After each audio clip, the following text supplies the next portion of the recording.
بسم اللہ الرحمن الرحیم۔ السلام علیکم ناظرین، میرا نام جنید ہے۔ آج میری شادی ہوئی تھی اور میری بیوی دلہن بن کر ہمارے گھر آئی۔ وہ کمرے میں بیٹھی میرا انتظار کر رہی تھی۔ میری بیوی ایک معصوم اور خوبصورت عورت تھی۔ میں نے یہ ارادہ کیا تھا کہ میں اس کا خوب خیال رکھوں گا۔ میں ایک جوائنٹ فیملی سے تعلق رکھتا تھا۔ میرے 4 چاچو بھی تھے جو ہمارے ساتھ رہتے تھے۔ میری امی ذرا سخت طبیعت کی تھی، اس لیے میں نے یہ فیصلہ کر لیا کہ میں اپنی بیوی کو سب سے بچا کر رکھوں گا۔ میرے ساس اور سسر نے بھی مجھے بتایا کہ ان کی بیٹی معصوم طبیعت کی ہے اور کچھ عرصہ پہلے ڈپریشن کا شکار بھی رہ چکی ہے، اس لیے اس کا بہت خیال رکھنا چاہیے۔ ان کا کہنا تھا کہ وہ جوائنٹ فیملی میں نکاح نہیں کرنا چاہتی تھی، لیکن پھر جو نصیب ہوتا ہے۔ پھر میں نے اپنی بیوی کو ساری زندگی خوشی بسی رہنے سے قسم لے لی اور یہ سوچ لیا کہ اگر دنیا مجھے کہے کہ تم بیوی کے نیچے لگ چکے ہو تو مجھے کوئی پرواہ نہیں، کیونکہ میں نے یہ قسم کھا لی ہے کہ میں نے اپنی بیوی کا خیال رکھنا ہے، اپنے بابا کی طرح۔ میرے والد کو بھی بہت باتیں سننے کو ملیں، مگر انہوں نے میری امی کا بہت خیال رکھا۔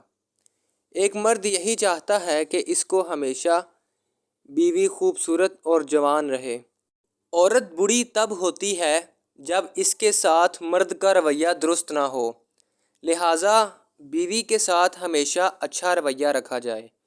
یہی سوچتا ہوا میں کمرے میں جا رہا تھا کہ میں نے اپنی جیب سے انگوٹھی نکال کر چیک کی کہ انگوٹھی ہے یا پھر نہیں، کہیں میرے دوستوں نے شرارت تو نہیں کی۔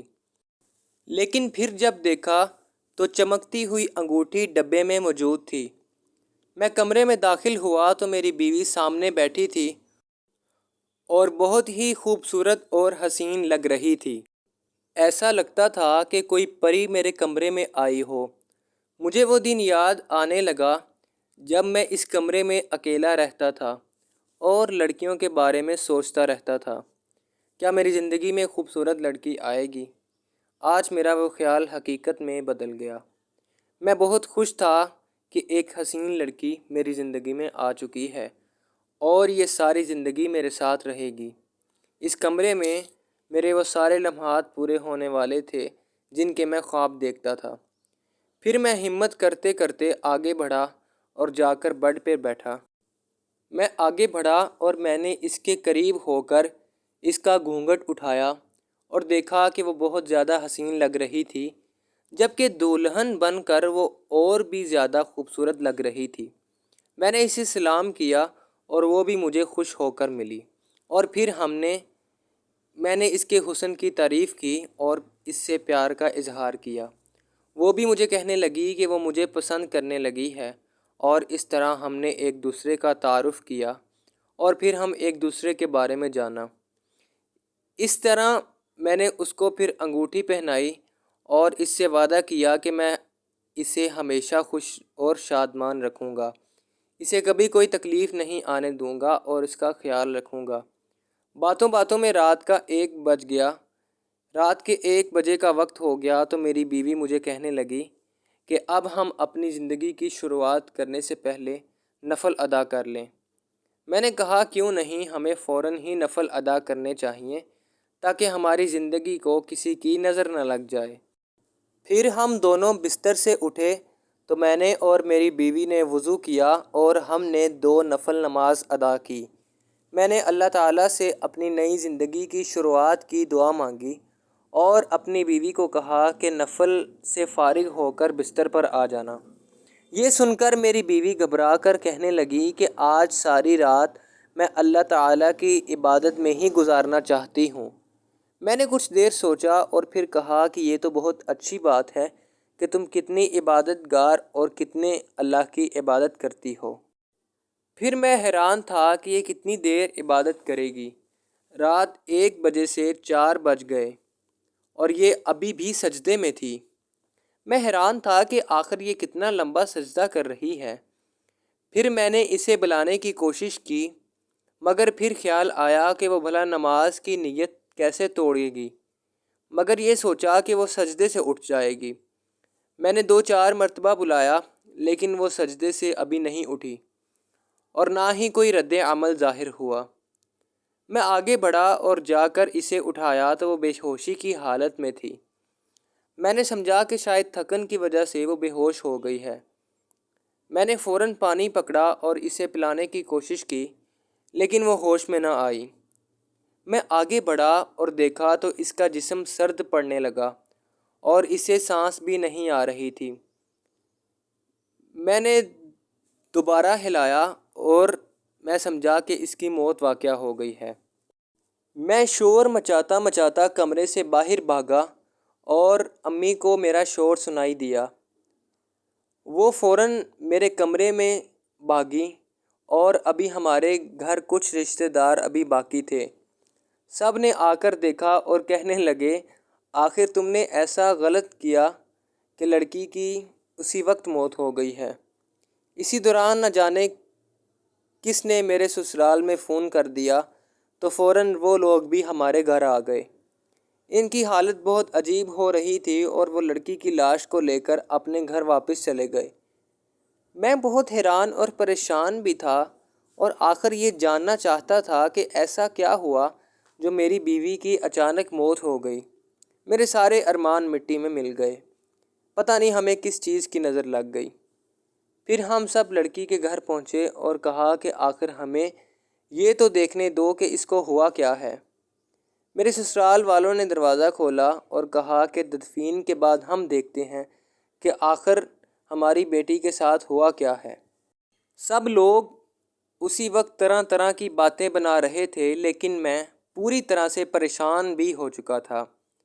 پھر سب لوگ جمع ہونے لگے اور میرے گھر والے بھی وہاں تدفین کا انتظار کرنے لگے۔ غسل کی باری آئی تو چند عورتیں اندر غسل کے لیے گئیں تو ان کی چیخیں نکل گئیں۔ گھر میں مکمل شور مچ گیا اور سب لوگ پریشان ہو گئے کہ آخر عورتوں کی چیخیں کیوں نکلیں۔ میں آگے بڑھا اور عورتوں سے پوچھنے لگا کہ آخر ایسا کیا ہے جو تم لوگوں کی چیخیں نکل گئیں۔ سب لوگ وہاں سے دور کی طرف بھاگنے لگے اور گھر بھی خالی ہو گیا۔ چند رشتہ دار ہی گھر میں موجود تھے۔ میں نے ہمت کر کے ایک عورت سے کہا کہ تمہاری مہربانی آخر مجھے بتاؤ کہ اندر ایسا کیا ہوا جو سب لوگ چیخیں مارنے لگے۔ وہ عورت کہنے لگی کہ تمہاری بیوی کے جسم سے جلنے اور سڑنے کی بدبو آ رہی ہے۔ میں حیران ہوا۔ میں اپنی ساس اور سسر کے پاس گیا اور ان سے یہ معاملہ ڈسکس کیا تو وہ رونے لگے اور پھر انہوں نے مجھے ساری کہانی سنائی۔ دراصل کچھ عرصہ پہلے ایک مشتاق نامی آدمی نورین کو پسند کرتا تھا۔ وہ کافی مالدار شخص تھا اور نورین کو حاصل کرنا چاہتا تھا۔ وہ ذرا بوڑھی عمر کا شخص تھا، لیکن ہم نہیں چاہتے تھے کہ نورین کی شادی اس بوڑھے شخص کے ساتھ ہو۔ لیکن نورین کہنے لگی کہ وہ آدمی بوڑھا ہے اور چند عرصے بعد اس کی موت ہو جائے گی اور ساری دولت تو ہمارے نام ہو جائے گی۔ پھر ان کی شادی ہو گئی اور دونوں خوشی سے زندگی گزارنے لگے۔ 4 ماہ بعد مشتاق نامی شخص کی طبیعت خراب ہونے لگی، مگر نورین کو پرواہ نہیں تھی۔